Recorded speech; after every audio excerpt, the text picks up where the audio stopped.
Bisa bayangin betapa sabarnya Ali. Kepala udah pecah. Itu loh, orang yang memecah dibawa ke Ali. Ali mengatakan, aku lebih berharap ketemu dengan dia di akhirat dalam keadaan dia sudah bertobat. Ketemu dia dalam keadaan bertobat. Inilah bibit terorisme pertama dalam dunia Islam yang terpelihara sampai sekarang. Jamaah yang dimuliakan oleh Allah, untuk hasil yang maksimal dalam menyaksikan video ini dapat menggunakan headset, earphone, atau alat bantu dengar langsung lainnya. Sudah, mari kita saksikan. Bismillahirrahmanirrahim. Assalamualaikum warahmatullahi wabarakatuh. Bismillahirrahmanirrahim. Alhamdulillahi haqqa hamdi hamdan hamidin. Nahmadu syukran li jami'i ni'ami wa mazidih. Wa salli wa sallimu ala nabiyil karim habibina wa syafi'ina wa qurrati a'yunina Muhammad wa ala alihi wa sahbihi amma ba'du. Fadilatul muhtaramin, para asatid wal akhas Bapak Ketua DKM, hadirin hadirat rahimakumullah. Alhamdulillah pada pagi ini kita hadir kembali dalam rangka melanjutkan kajian kita yang untuk kajian hari ini kita ingin melihat bagaimana sebenarnya natur kasih sayang, rahmah warra'fah itu menjadi jantung utama dari dakwah Islam. Penting untuk memberikan gambaran bagaimana Rasulullah Muhammad SAW dalam setiap gerak dakwah dan perjuangannya beliau tidak pernah tidak dilandasi oleh rasa kasih sayang ini, karena belakangan kita melihat ada fenomena orang yang berdakwah tapi kehilangan sifat ra'fah, kehilangan sifat kasih sayang, kehilangan sifat rahmah ini.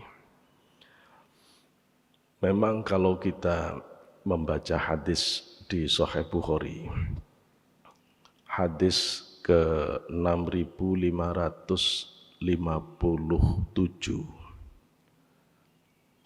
itu kita menemukan hadis menarik dari sahabat Hudzaifah bin Al-Yamani. Hudzaifah Al-Yamani ini sahabat Rasulullah yang paling ahli akhlak. Maka para sahabat itu biasanya kalau ngecek akhlak itu ke Hudzaifah. Termasuk Sayyidina Umar kalau mau ngecek ada ndak penyakit hati yang ada di dalam diri saya yang belum selesai, itu nanyanya ke Hudzaifah Al-Yamani. Dan Hudzaifah Al-Yamani ini adalah telik sandi Rasulullah. Ini adalah yang biasa masuk ke wilayah sebelum terjadi pertempuran, itu spionase Rasulullah itu Hudzaifah Al-Yamani. Hudzaifah ini dalam hadis tersebut menyatakan, kalau sahabat bertanya tentang kebaikan, aku ingin bertanya kepada Rasulullah tentang keburukan. Kenapa Hudzaifah ingin bertanya tentang keburukan? Karena orang yang tidak tahu baik itu insya Allah jatuh ke baik. Tapi kalau orang tidak tahu buruk itu bahaya. Nah, dia bisa jatuh pada keburukan. Dia di dalam hadis yang cukup panjang itu menyatakan kepada Rasulullah, Rasul, kita dulu dalam keburukan. Setelah datang agama Islam, datang Rasulullah, maka kita berada di dalam kebaikan. Apakah setelah kebaikan ini akan ada keburukan? Rasulullah menjawab, na'am, ya akan ada keburukan. Ini yang dijelaskan oleh para ahli hadis. Yang dimaksud adalah keburukan dari para nabi palsu seperti Musailamah al-Kadzdzab, yang muncul setelah Rasulullah wafat. Setelah Rasulullah wafat. Pada saat itulah kemudian ini disebut oleh Rasulullah sebagai zaman keburukan. Kemudian Hudzaifah bertanya kepada Rasulullah kembali, "Wahal ba'da dzalika syarr min khair?" Apakah setelah keburukan itu akan ada kebaikan? Qala na'am, Rasulullah mengatakan ya. Wa fihi dakhlun, cuma saat itu akan ada asap. Ada kamuflase agama. Qultu, kemudian Hudzaifah bin Al-Yamani bertanya kepada Rasulullah, "Wa ma dakhunuhu?"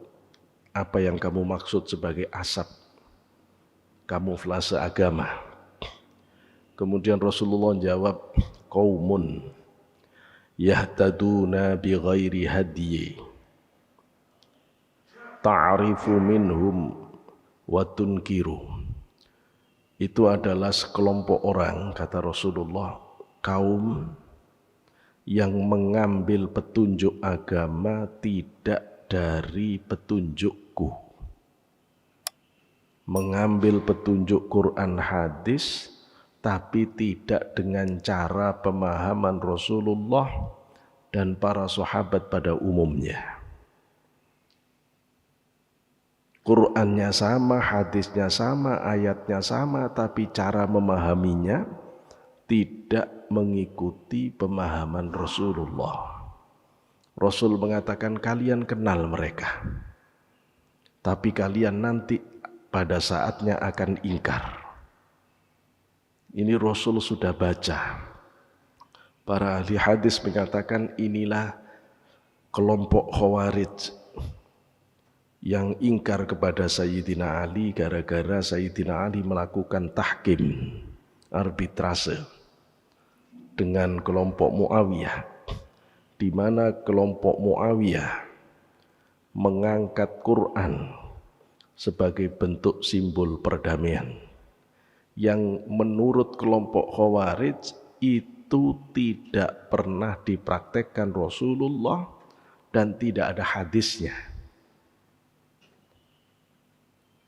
Pada saat itu di perang Siffin dihentikan peperangan ini karena untuk mengambil keputusan bersama, kesepakatan bersama.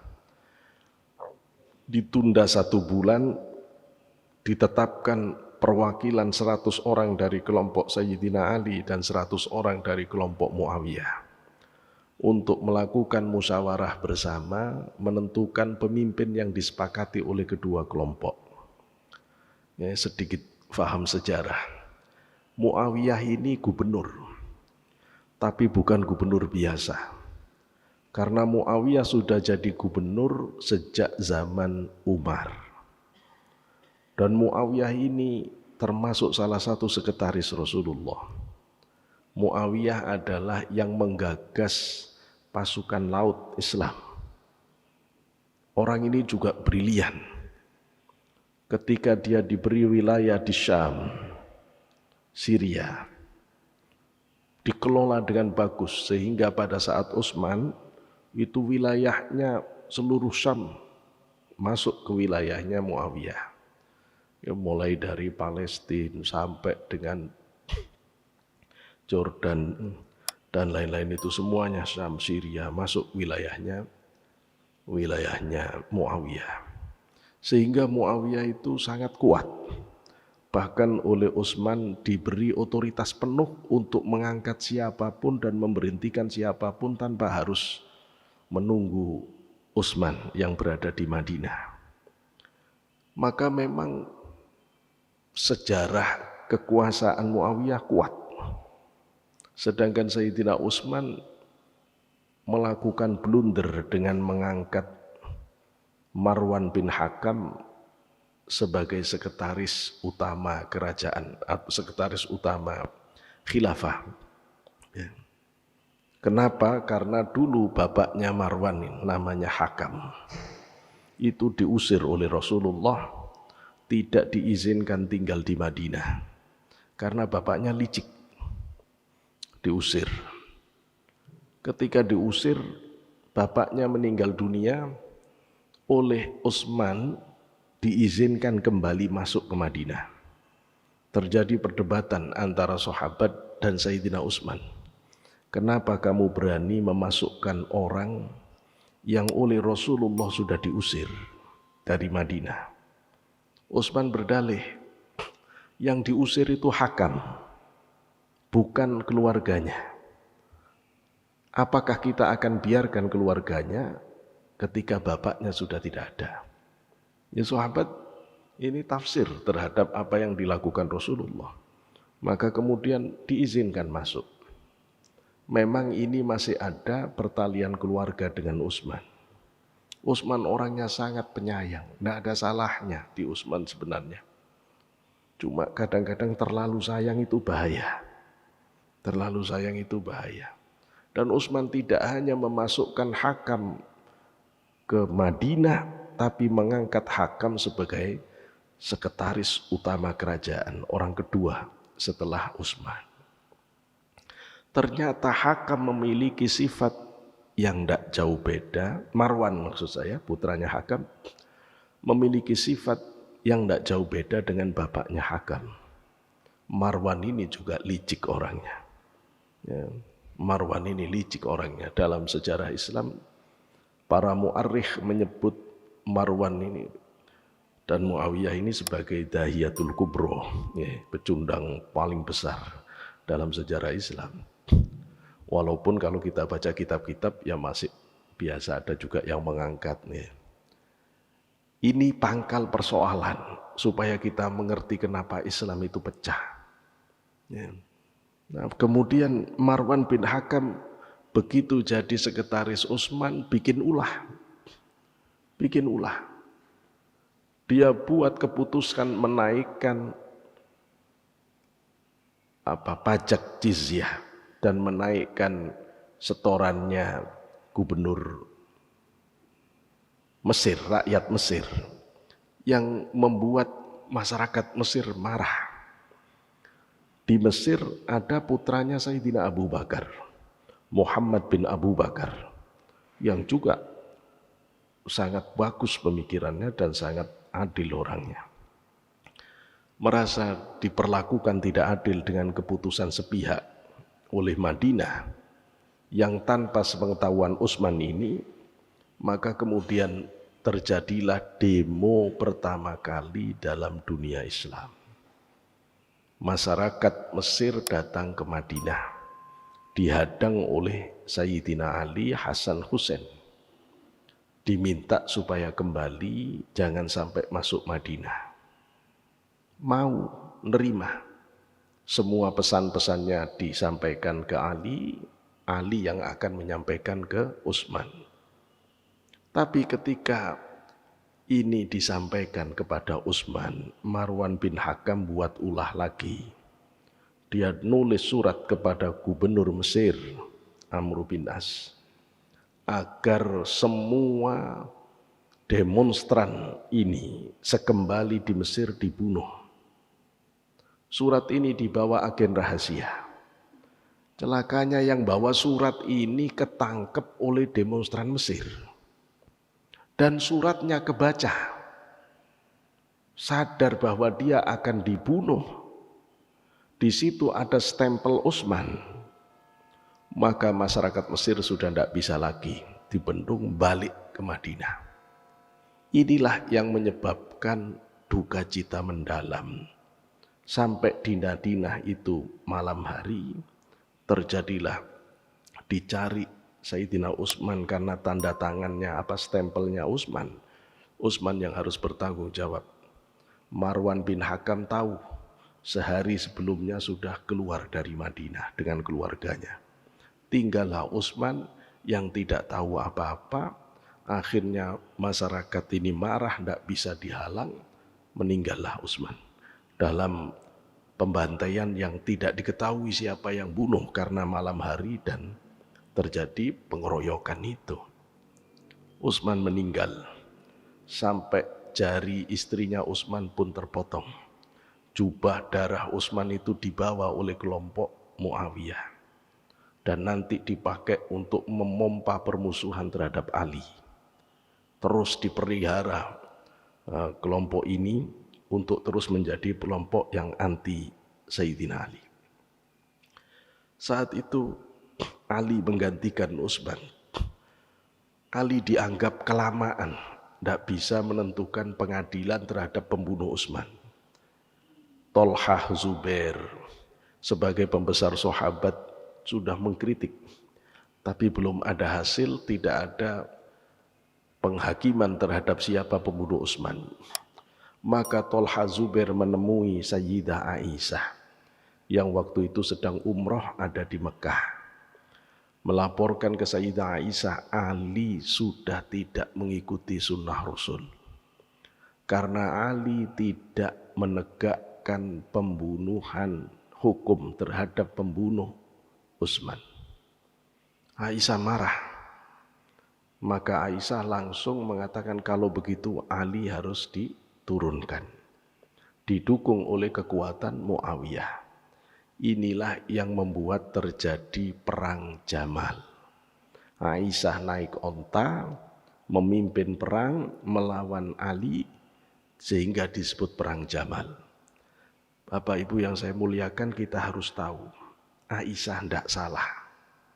Karena Aisyah kesalahannya kalau disebut salah, menerima satu pandangan. Tapi yang bawa berita ini Tolhah Zubair, yang termasuk 10 sahabat dijamin surganya oleh Rasulullah. Sehingga kita bisa paham kalau Aisyah terjebak oleh isu ini.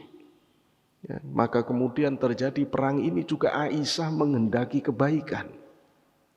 Sayyidina Ali nangis sebelum perang, ditempelkan pipinya ke tanah, menangis kepada Allah, aku lebih senang ketemu saudara daripada ketemu musuh. Tapi tidak bisa terhindar perang. Begitu perang, Ali langsung mengambil Aisyah. Perang ini dimenangkan oleh Sayyidina Ali. Begitu Aisyah diambil, ditanya, kenapa kamu memerangi aku khalifah yang sah? Aisyah mengatakan, kamu telah keluar dari sunnah Rasul. Apa yang membuat aku keluar? Kamu tidak menegakkan hukum atas pembunuhan Utsman. Ali kemudian bertanya, bagaimana menurut Rasulullah? Boleh tidak kita menegakkan hukum kalau perkaranya belum jelas? Aisyah langsung mengatakan, demi Allah, demi Rasulullah, tidak boleh hukum ditegakkan sebelum perkara itu jelas. Menunda hukum pada perkara yang tidak jelas lebih baik daripada memutuskan hukum dalam persoalan yang tidak jelas. Maka kemudian kata Sayyidina Ali, sampai sekarang belum ketemu bukti siapa yang bunuh Utsman. Karena terjadi gelap malam hari, tidak ketemu. Saya harus melakukan apa? Kata Aisyah, ya tunggu dulu. Ya sudah, itu yang saya lakukan. Kata Aisyah, kalau gitu kamu benar. Ya memang benar. Maka kata Sayyidina Ali, sejak sekarang biarkan aku yang urus pemerintahan. Kamu jadi ummul mukminin. Kamu jadi ummul mukminin. Nah, peristiwa ini membuat kubu Muawiyah sebagian tetap panas. Ya, didukung oleh Amr bin As, gubernur Mesir. Sehingga akhirnya terjadi perang kembali yang namanya Perang Siffin. Di dalam Perang Siffin, Sayyidina Ali kembali ditantang perang. Pada saat itu terjadilah arbitrase. Amr bin As menyuruh supaya Quran diangkat dalam perdamaian saat pasukannya hampir kalah. Begitu ini diangkat, Sayyidina Ali tetap mau perang, diselesaikan. Tapi pasukan Ahlul Qurra yang hafid Quran, dari sahabat-sahabat yang penghafal Quran itu mengatakan, ini Quran. Masa Quran diangkat kamu masih perang? Kalau kamu tetap melanjutkan perang, hadapi kami semuanya dulu. Ali tidak punya pilihan, Pak.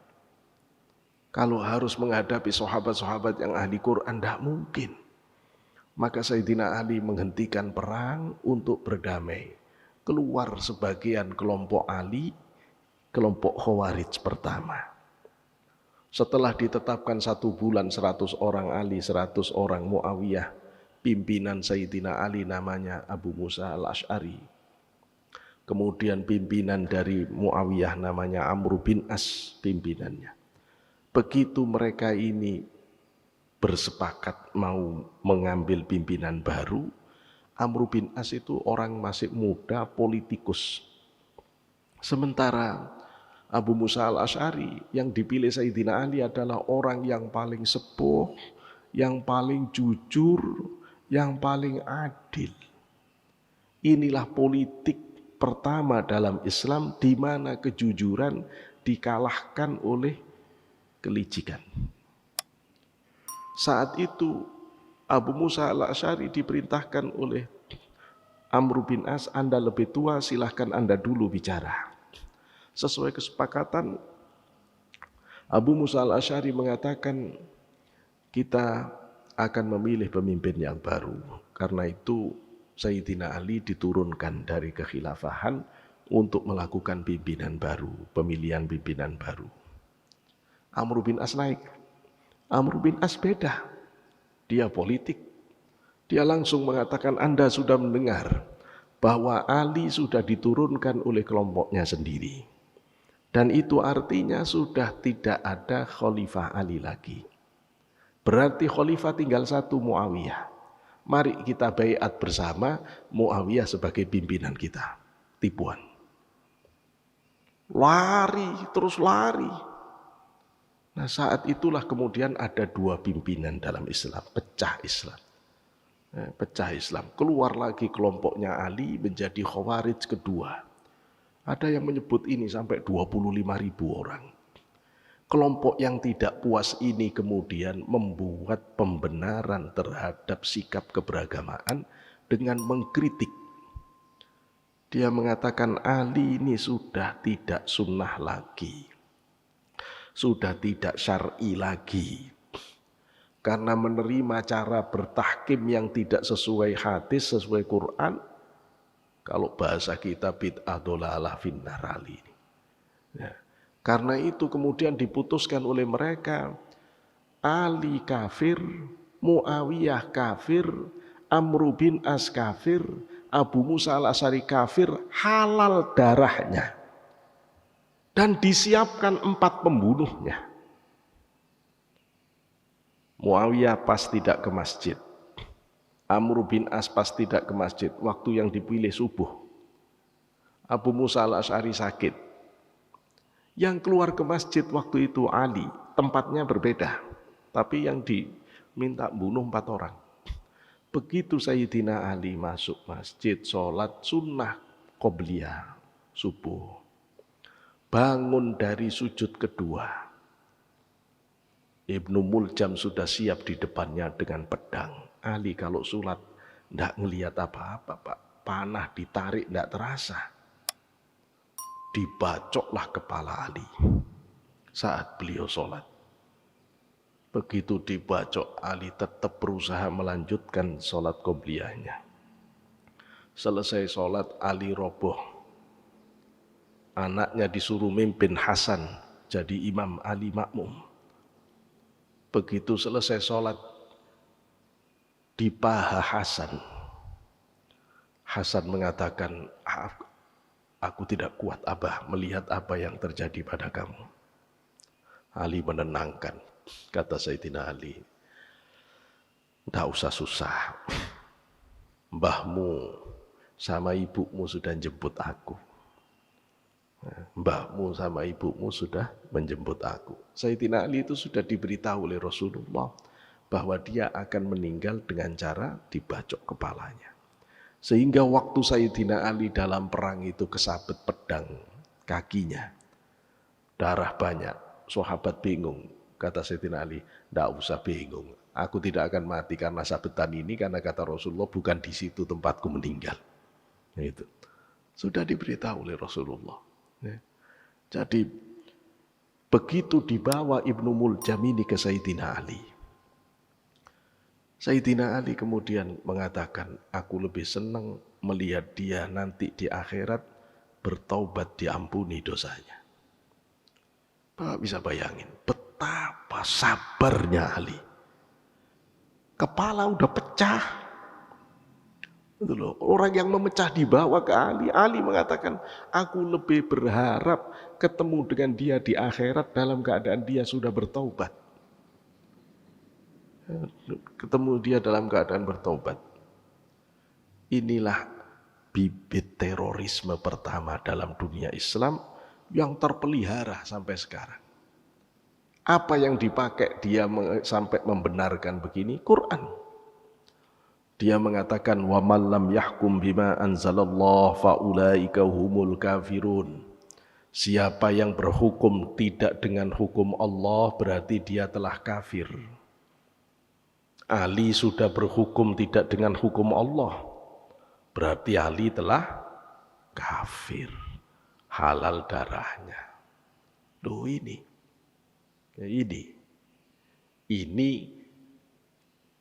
Khawarij. Kemudian balik hadisnya. Hudzaifah bertanya lagi kepada Rasulullah, fahal ba'dal khair ba'da dzalikal khair min syarr? Apakah setelah kebaikan itu yang ada asapnya tadi itu akan ada keburukan? Rasulullah menjelaskan akan ada keburukan lagi. Qala na'am du'atun ala abwabi jahannam man ajabahum ilaiha qadhafuhu fiha. Akan ada keburukan, yakni dakwah yang menuju pintu neraka jahanam. Siapa yang mengikuti dakwah itu, dia akan terjerumus ke neraka jahanam. Hadis Sahih Bukhari. Rasul sudah menyebut bahwa setelah ini akan ada dakwah yang menuju neraka jahanam. Siapa yang ikut dakwah ini, dia akan terjerumus ke neraka jahanam, kata Rasulullah. Qultu ya Rasulullah. Kemudian Hudzaifah tanya ke Rasulullah, wahai Rasulullah, sifhum lana, gambarkan kelompok itu pada kami. Hebat. Beruntung kita punya sahabat Hudzaifah. Minta ciri-cirinya. Ciri-ciri kelompok ini kayak apa Rasul? Dijawab oleh Rasulullah, qala hum min jildatina yatakallamuna bi alsinatina. Mereka itu dari kulit kita. Isyarat dari Rasulullah, mereka itu Islam, tapi Islamnya kulit doang. Pemahaman keagamaannya sedalam kulit saja. Tidak faham jantungnya Islam. Tidak ngerti batiniahnya Islam. Tidak ngerti hakikatnya Islam. Cuma ngerti tatanan luar Islam. Memahami Islam hanya tekstual. Tidak mengerti bagaimana ayat itu difahami. Kemudian masih ditanya oleh Hudzaifah bin Al-Yamani Rasulullah, qultu fama ta'muruni in adrakani dzalika. Rasul, kalau saya ketemu zaman itu, apa perintahmu? Qala, Rasulullah menjawab, talzamu jama'atal muslimin wa imamahum. Senantiasalah kamu konsisten mengikuti kelompok mayoritas dan pimpinan-pimpinan mereka, imam-imam mereka. Ikuti kelompok mayoritas umat Islam. Selamat. Semua kelompok sesat di Islam itu pasti kelompok kecil. Tidak akan bisa sampai kiamat kelompok sesat itu besar. Tidak akan bisa. Karena Rasul sudah menjamin la tajma'u ummati 'ala dhalalah. Umatku selamanya dijamin Allah tidak akan bersepakat dalam kesesatan. Tidak akan.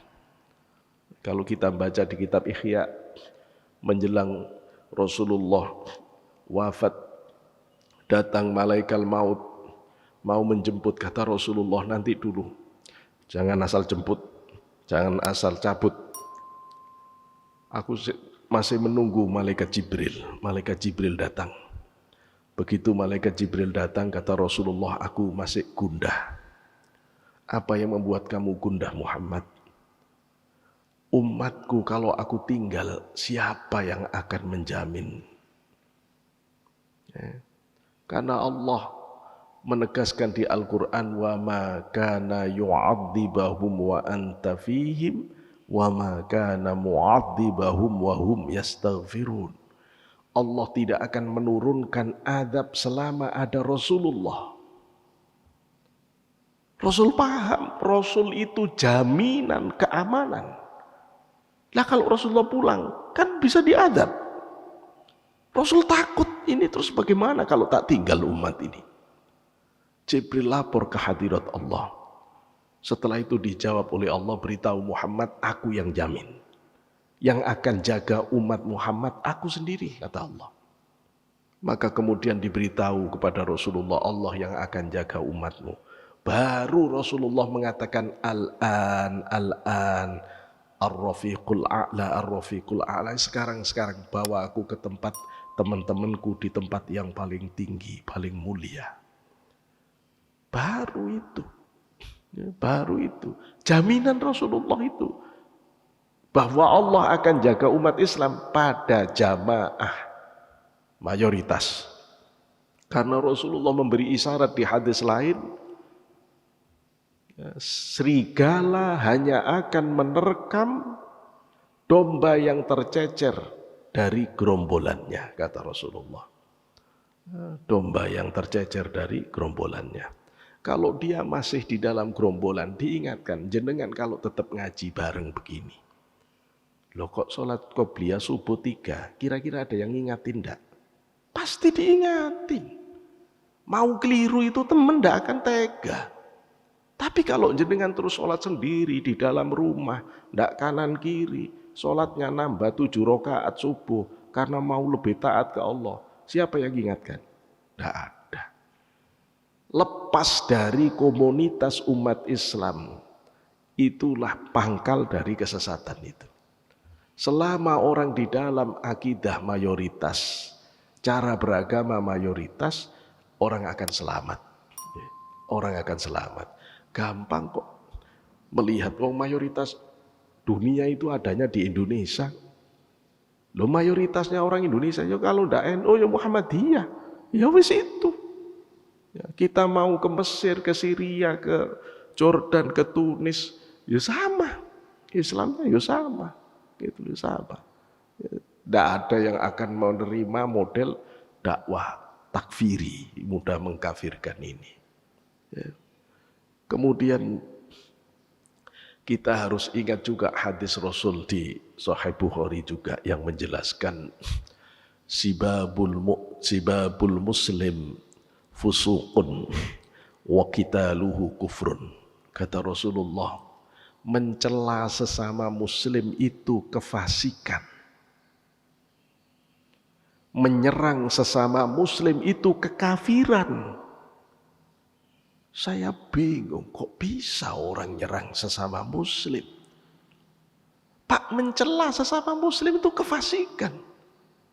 Kalau kita belajar tasawuf, jangankan mencela, Bapak suudzon saja, selesai, tidak akan bisa khusyuk Bapak. Ayo silakan coba, masuk masjid. Terus ada orang tidak pernah ke masjid sini. Kemudian Bapak di hatinya, tumben. Biasanya gini ini kalau nggak dipecat pimpinannya punya masalah berat. Loh suudzon. Jangan-jangan punya niatan lain dia ke masjid. Ayo terus Bapak sholat, bisa khusyuk. Tidak. Cukup suudzon itu menghambat Bapak di hadapan Allah.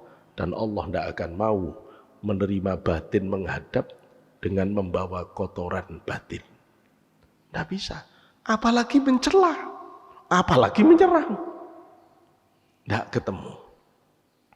Kita lihat ketika Imam Suyuti menjelaskan ayat Al-Quran di akhir surat Al-Baqarah. A'udzubillahi minasyaitonirrajim. Laqad ja'akum rasulun min anfusikum azizun 'alaihi ma 'anittum harisun 'alaikum bil mu'minina raufur rahim.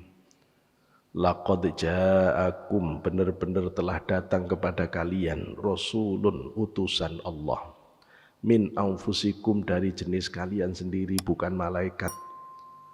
Yang orang Quraisy kafir minta supaya pimpinan nabi itu malaikat jangan manusia, itu bodoh. Nah, kalau nabi malaikat, nabi tidak kawin, tidak ruwet gitu ya, tidak kuat ya. Allah ngasih nabi dari diri kita sendiri, justru barokah rahmatnya banyak.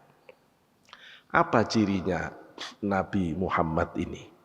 Azizun 'alaihi ma 'anittum. Rasul itu, aziz itu kalau makna biasa perkasa, tapi azizun 'alaihi ma 'anittum ini berat beban penderitaannya. Kalau mikirkan umat Islam, Rasul itu nabi, Pak. Yang kata Al-Asbahani dalam kitab Dalailun Nubuwah, kalau melihat masa lalu itu sejak zaman qadim Rasul bisa ngelihat. Kalau Rasul melihat masa depan, Allah telanjangkan, terlihat masa depan. Rasul tahu bagaimana repotnya memegang Islam di akhir zaman. Rasul tahu. Susah-susahnya bapak punya putri kuliah di luar negeri zaman pandemi Covid. Susahan Rasulullah memikirkan kita. Karena itu Allah menyebut azizun 'alaihi ma 'anittum. Berat beban penderitaan Rasul kalau mikir umatnya. Tapi Rasul sanggup menghilangkan beban penderitaan itu. Sampai di akhirat nanti Rasul yang akan memberikan syafaat. Rasulullah itu pernah diejek oleh orang kafir. Muhammad, umatmu itu tidak semua baik. Ada yang jelek, ada yang ahli maksiat. Apa kata Rasulullah? Umatku yang soleh, yang baik akan masuk surga dengan kesolehannya. Umatku yang berdosa, aku jaminannya. Diam orang kafir. Itu Rasulullah. Itu Rasulullah. Begitu sayang pada umatnya. Harisun 'alaikum bil mu'minin. Rasul amat ingin kita tetap dalam keimanan. Raufun rahimun. Ini Rauf, Rahim ini satu makna, penyayang. Rauf itu sayang yang caranya menghindarkan masalah. Atau Rauf itu saking sayangnya syaratnya belum cukup sudah dikasih, itu Rauf. Kalau Rahim saya kira kita sudah paham semuanya, penyayang secara khusus hanya untuk umat Islam. Imam Suyuti ketika menjelaskan kata Rauf Rahimin mengangkat sebuah hadis saat Rasulullah dakwah di Taif 14 hari. Ya. Rasul dakwah dengan Zaid bin Harisah, 2 orang saja, Pak. 14 hari keliling kemana-mana di Taif itu, tidak ada satu pun yang gubris. Yang tertarik 1 orang pun tidak ada. Giliran sudah 14 hari dakwah mau pulang, dihadang. Enak saja pulang. Nih terima, batu dilemparkan. Batu dilemparkan sampai ada yang menyatakan Rasul itu saking bingungnya mau lari kemana, dihadang batu sana sini. Itu sampai kayak orang linglung. Sampai kayak orang linglung, berdarah-darah Rasulullah. Allah turunkan malaikat Jibril dan malaikat penguasa gunung. Taif itu perbukitan. Kemudian malaikat Jibril mengatakan, Muhammad, ada salam dari Allah. Aku hari ini datang dengan membawa malaikat penguasa gunung. Dia tidak boleh melakukan apapun kecuali atas perintahmu. Kemudian malaikat penguasa gunung mengatakan, iya Muhammad, aku tidak boleh melakukan apapun kecuali atas perintahmu. In syi'ta damdamtu alaihimul jibal. Kata malaikat gunung, kalau kamu izinkan hari ini bukit-bukit Taif aku ledakkan. Biar mati semua musuh yang menyiksamu. Kalau kamu beri izin hari ini batu-batu gunung ini aku keluarkan, biar pecah kepala musuh yang melempari batu kamu.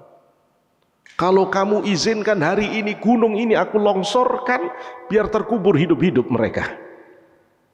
Malaikat penguasa gunung udah geram. Jibril siap backup. Allah ridho apapun yang dilakukan oleh Rasulnya. Kebayang enggak kalau nabinya enggak usah model teroris, model bapak sama saya. Masih ada orang Taif? Enggak ada. Sikat habis habis. Ya. Apa jawaban Rasulullah ketika malaikat penguasa gunung nawarkan bantuan begini? Kata Rasulullah, ya malakal jibal, fa inni ati bihim liyukhrija minhum dzurriyyatun yaquluna la ilaha illallah. Aku ini didatangkan oleh Allah kepada mereka yang masih kafir, bukan untuk bunuh. Aku ini didatangkan Allah kepada mereka yang kafir sekalipun, supaya aku sabar nunggu Allah besok melahirkan keturunan mereka yang bisa mengucapkan la ilaha illallah. Ini bukti kasih sayang Rasulullah itu tidak cuma untuk orang Islam. Kasih sayang Rasulullah itu bahkan untuk orang kafir. Ini yang membuat Gus Dur bilang, kalau Islam itu di bawah kemanusiaan, saya pindah agama kemanusiaan. Karena Rasulullah itu mengangkat tinggi-tinggi harga diri manusia, betapapun dia kafir, kecuali harbi. Itu saja yang kita boleh perang. Di luar harbi tidak ada alasan. Lu kok sesama muslim diserang? Mumet saya. Ini dari mana ngajinya? Wong Rasulullah jelas-jelas ditindas, Allah ridho, Jibril siap, penguasa gunung siap, nggak dipakai kok. Karena Rasulullah dengan kasih sayangnya tetap berharap dakwah itu tidak harus sukses hari ini. Gara-gara kesabaran Rasulullah, Taif yang kafir, sekarang yo Islamnya kuat.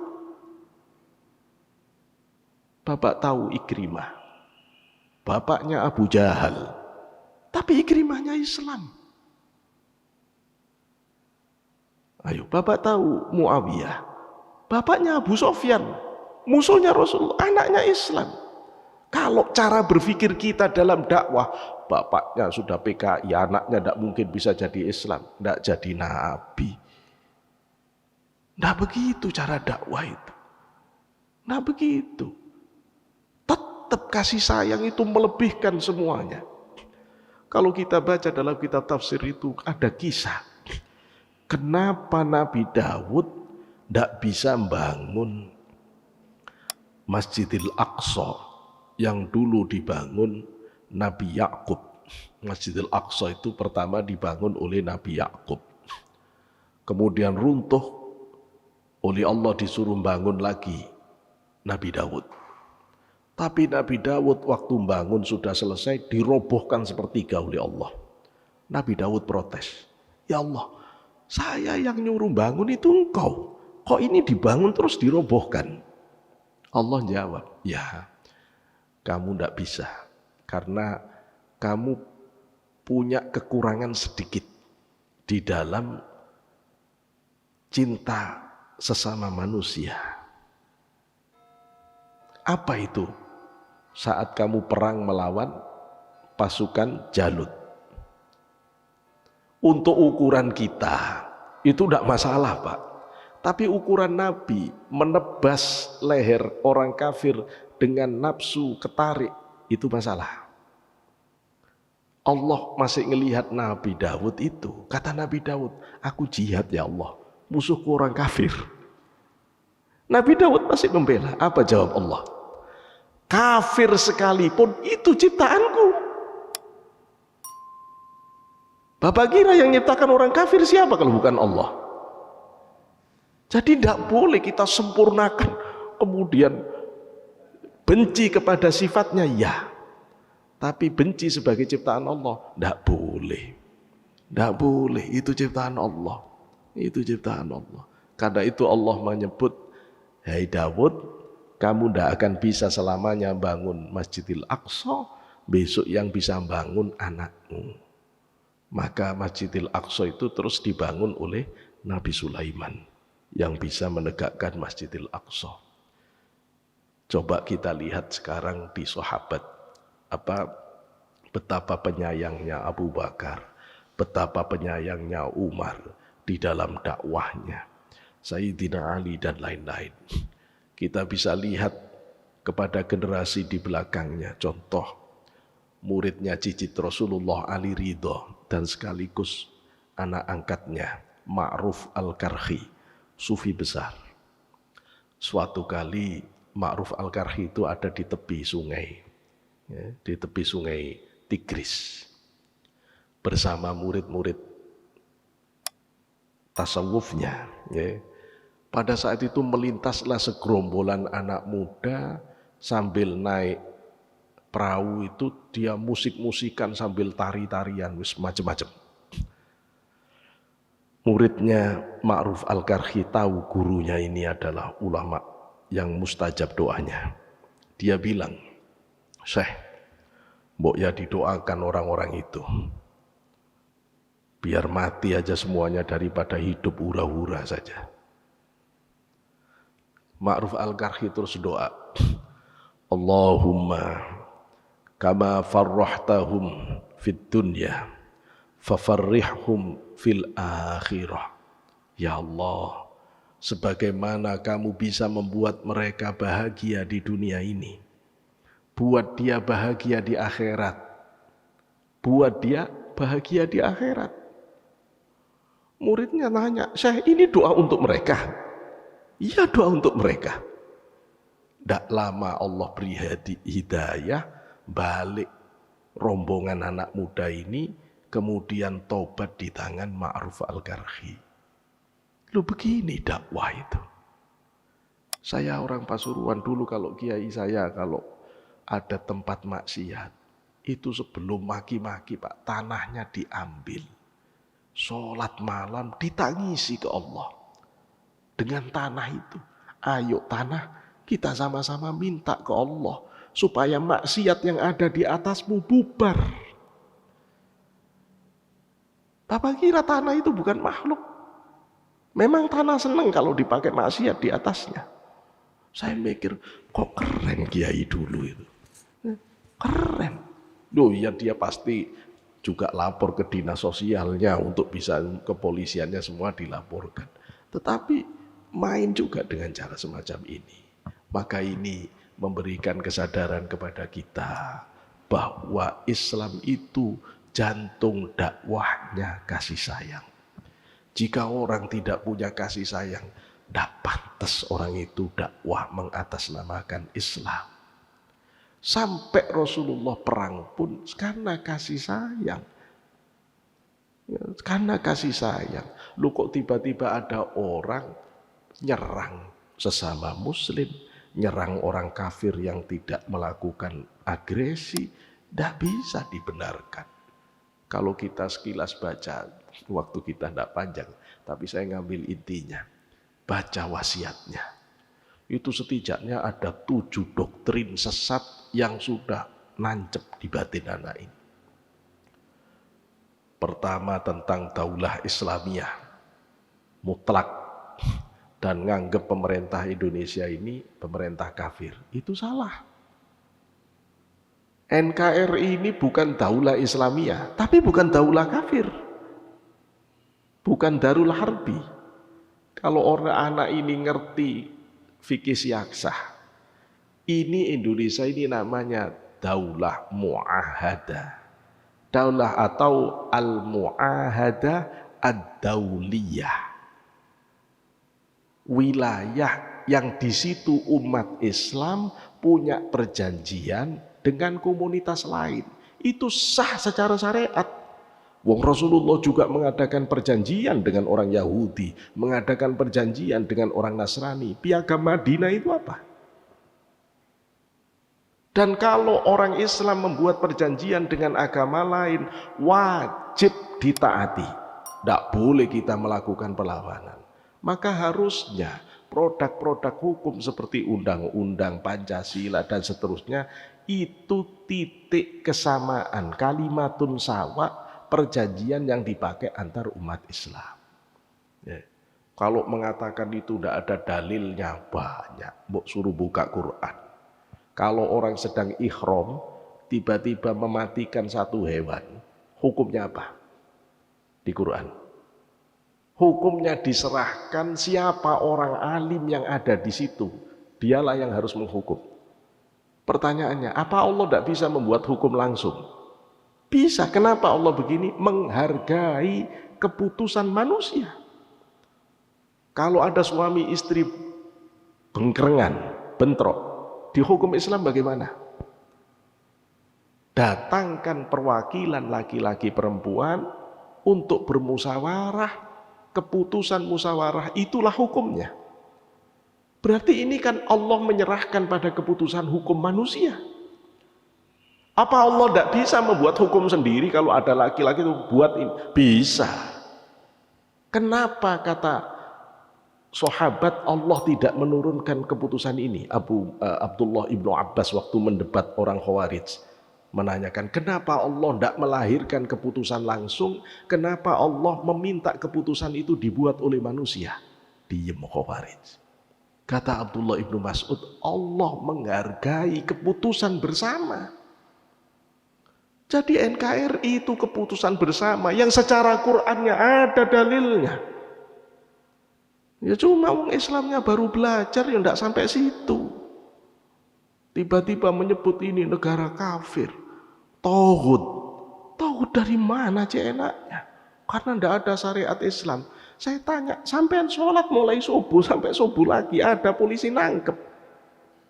Baca Quran dari subuh sampai subuh lagi ada polisi yang tidak ada. Semua syariat Islam bisa kita lakukan di bumi ini.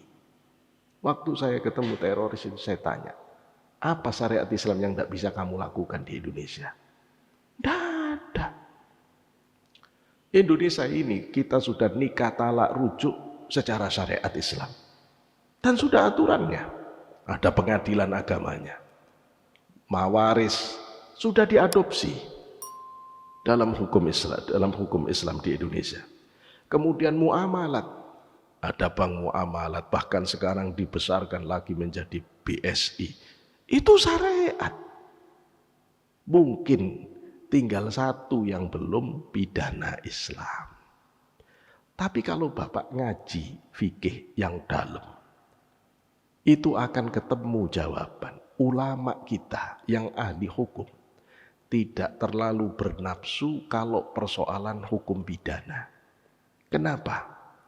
Karena Rasulullah di dalam isyarat waktu ada perempuan hamil ngaku zina, itu Rasulullah memberi isyarat, dibaca oleh para ulama isyarat itu sepertinya Rasulullah lebih senang orang ini tobat daripada ditegakkan hukum zina. Ketika perempuan ini datang, Rasul, aku telah berbuat zina. Apa jawab Rasulullah? Dah, paling kamu cuma nyenggol-nyenggol saja. Jadi Rasul tidak senang. Kata para ulama, sebenarnya Rasul ingin sadar urus tobat sendiri. Tapi ini tetap maju. Aku benar-benar zina, Rasul, ini aku hamil. Lah ruwet Rasulullah. Dia sudah diberi. Kata Rasulullah, lah terus kalau kamu sekarang saya tegakkan, saya pukul 100 kali. Lah mati juga janinmu. Tunggu saja sampai lahir. Ini juga waktu. Tapi begitu sampai lahir datang lagi. Kata Rasulullah, lalu kalau kamu sekarang mati terus siapa yang akan ngidupin anakmu, nyusui anakmu? 2 tahun setelah disusui, datang dengan orang tua angkatnya. Baru Rasulullah menegakkan hukum itu. Begitu dipukul mati, Rasul sendiri yang jadi imam. Mensolati perempuan ini. Sahabat mengkritik, Rasul, ini orang zina, kok kamu jadi imamnya? Apa jawab Rasulullah? Seandainya tobatnya dia dibagi semua penduduk Madinah, semua masuk surga. Makanya kadang-kadang susah dengan orang-orang yang pikirannya itu cupet, maunya marah tok. Ngajinya belum utuh, belum baca secara dalam semua persoalan di Islam ini. Ayo ngaji yang dalam, kita akan tahu ini semuanya. Oh, enggak begini Islam. Apa jawaban dari Abdullah ibnu Mas'ud? Ketika orang mengatakan wa man lam yahkum bima anzalallahu faulaika humul kafirun. Siapa yang berhukum tidak dengan hukum Allah maka dia kafir. Ayat ini dipakai untuk orang Islam, pemerintahan Islam, itu keliru kata Abdullah ibnu Mas'ud. Ayat ini untuk orang Yahudi. Membawa ayat orang kafir untuk orang Islam itu kesalahan. Kalau kita ini Islam, bukan ini ayatnya. Bukan ini ayatnya. Nanti di belakang ada wa man lam yahkum bima anzalallah faulaika humul fasikun. Kalau di Islam itu, gitu loh. Kalau di Islam itu. Kemudian Abdullah ibnu Abbas ditanya, apa makna kafir? Pada ayat Quran wa man lam yahkum bima anzalallahu faulaika humul kafirun. Siapa yang tidak berhukum dengan hukum Allah berarti dia kafir. Apa kata Abdullah bin Mas'ud? Sahabat yang paling ahli tafsir ini mengatakan itu artinya kufrun duna kufrin.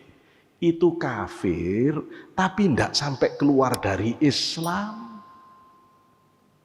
Makanya ngaji dulu. Jangan Quran itu dibaca terus mentang-mentang tahu bahasa Arab terus disimpulkan sendiri. Qurannya benar, pemahamanmu sesat. Kemudian ini dipakai ke pemerintah kita langsung disebut tauhid. Yuk kamu sendiri yang sesat. Gitu loh. Sesat. Masya Allah.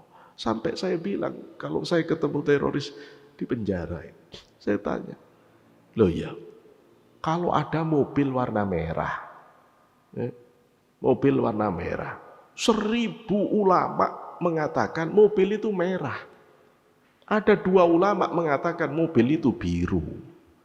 Kira-kira sampean ikut yang mana? Nah sampean buta, sampean akan ngomong mobil itu merah apa biru? Loh sampean sekarang ini ngomong mobil itu biru. Yang 1000 ulama mengatakan itu merah. Wes bodoh-bodohan saja udah. Logika sampean tidak benar. Gitu loh. Semua ulama NU Muhammadiyah persis mengatakan NKRI ini sah secara syar'i. Lu kok tiba-tiba ada ustadz yang tidak tahu bapaknya siapa, keturunan siapa, tiba-tiba langsung membuat dalil sendiri, membuat ini gimana? Kasihan anak-anak kita yang masih rindu agama, semangat agamanya lagi menggebu-gebu, kena ustadz-ustadz yang jahat ini. Nggak tega kita ngelihat orang-orang yang kemudian diselewengkan. Ya, mereka kalau kita tunjukkan menangis tobat. Ya. Mudah-mudahan kita menjaga semuanya. Ya. Wabil khusus murid-murid kita, keluarga kita supaya tidak terpapar pikiran-pikiran yang tidak sesuai dengan pikiran-pikiran mayoritas umat Islam. Dan mudah-mudahan kita mengerti benar bahwa kasih sayang itu jantung utama Islam. Islam ini selalu menekankan kasih sayang, kasih sayang, kasih sayang. Mudah-mudahan Allah menguatkan kita semuanya untuk terus istiqomah mengikuti jalannya Rasulullah, terhindar dari kelompok-kelompok yang menyimpang dari ajaran Rasulullah Muhammad SAW. Akhiran billahi taufiq wal hidayah ridha inayah. Assalamualaikum warahmatullahi wabarakatuh.